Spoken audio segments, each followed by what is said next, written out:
Hello everyone, welcome back. In this video, I will show you how to bridge Ethereum to Solana on Phantom Wallet. So in order to do this, you first need to launch your web browser in your PC or in your laptop, and in the search bar, you simply need to type portalbridge.com.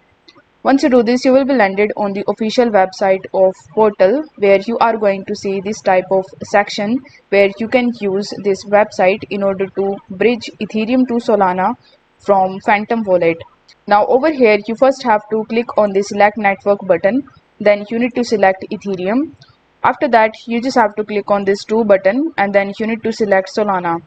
Now once you do this, you are going to see this drop arrow button in the top. So if you click on it, you are going to see a connect button over here. So you need to tap on the connect wallet button, and after that you just have to select any of the wallets that is compatible with Solana. For the sake of this video, I have chosen the Coinbase wallet. Next we have is the Phantom wallet. So in the to section, you need to select the connect button option, and after that you need to select the Phantom wallet in this section. Then you need to click on the assets tab, and here you will be able to see the available tokens as well as the current balance that you have in those tokens. Now over here you just have to select that particular token which you want to bridge from Ethereum to Solana.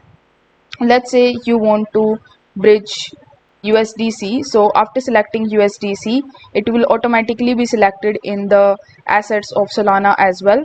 So over here you just have to enter the amount of USDC that you want to bridge from Ethereum to Solana.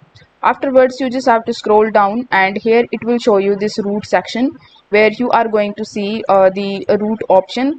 Now if you want to get more details about it, then you can click on the circle option, and then it will redirect you on the circle website. So circle is basically the provider that is showing you this route from Ethereum to Solana.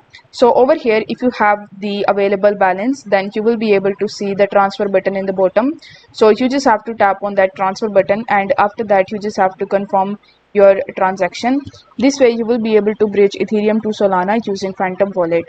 So I hope the video was helpful, and if it was, then don't forget to like the video and subscribe to the channel. Thank you so much for watching.